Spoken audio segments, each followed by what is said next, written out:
안녕하세요. 자담세무에게 세금연구소 송대건 세무사입니다. 잘 알려져 있는 것처럼 서울특별시 25개구 전역은 지난 2017년 8월 3일 시점에 최초로 조정대상 지역으로 지정되었습니다.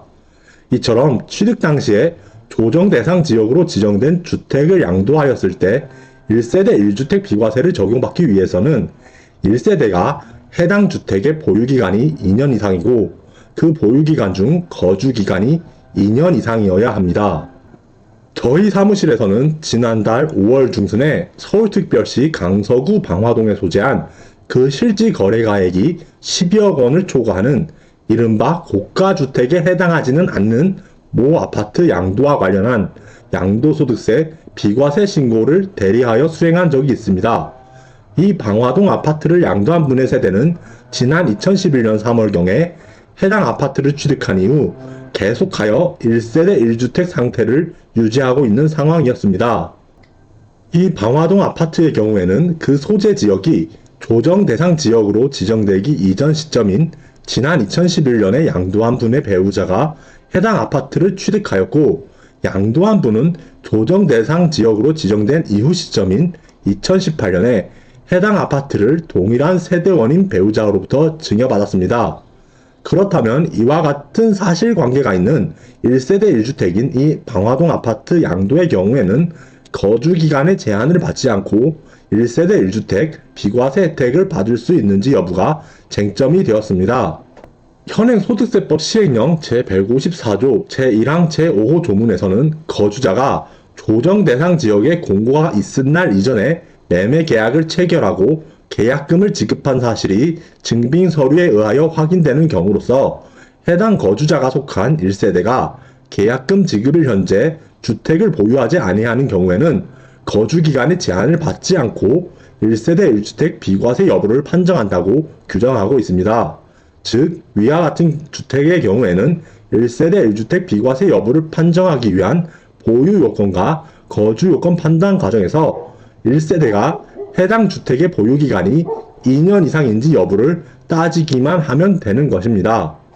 사례에서 이 방화동 아파트의 경우에는 해당 아파트의 소재지가 조정 대상 지역으로 지정되기 이전에 양도한 분이 동일 세대원인 배우자가 취득한 것이기 때문에 앞에서 언급한 소득세법 관련 규정에 따르면 일단은 해당 아파트의 양도소득에 대해서는 1세대 1주택 비과세를 적용받을 수 있는 것으로 보입니다. 다만 이 방화동 아파트의 경우에는 조정 대상 지역으로 지정된 이후 시점인 2018년에 양도자분이 동일 세대원으로부터 증여를 받았는데, 이러한 경우에도 변함없이 1세대 1주택 비과세 적용이 가능한 것인지 확실한 결론을 내리기 위하여 관련된 과세관청의 유권 해석을 확보하여 두었습니다.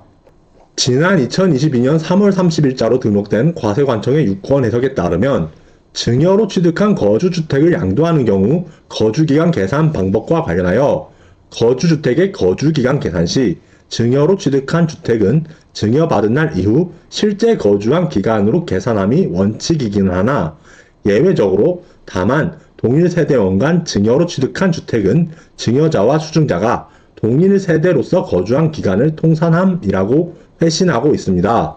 추가로 아래 자료에서 열거된 과세관청의 유권 해석에서도 이 사항과 관련하여 일관된 결론을 내리고 있다는 점을 알 수 있습니다. 잘 알려져 있는 것처럼 1세대 1주택인 세대가 실지 거래 가액이 12억 원을 초과하는 이 고가주택을 양도하였다면 그 양도 차익에서 장기 보유 특별 공제액을 차감하여 양도소득 금액을 산정하는 과정에서 상대적으로 고율인 표 2의 장기 보유 특별 공제율을 적용받을 수 있습니다. 다만 유념하여야 할 점은 이 표 2의 장기 보유 특별 공제율 적용과 관련하여 해당 공제율 적용 여부 자체를 판단하는 경우에는 동일 세대원으로서 보유하고 거주한 기간을 통산하는 것인 반면에 실제로 이 표 2의 장기 보유 특별 공제율의 보유기간과 거주기간별 공제율을 각각 계산할 때에는 피상속인 및 증여자의 보유기간과 거주기간을 통산하지 않는 것임이라는 점입니다.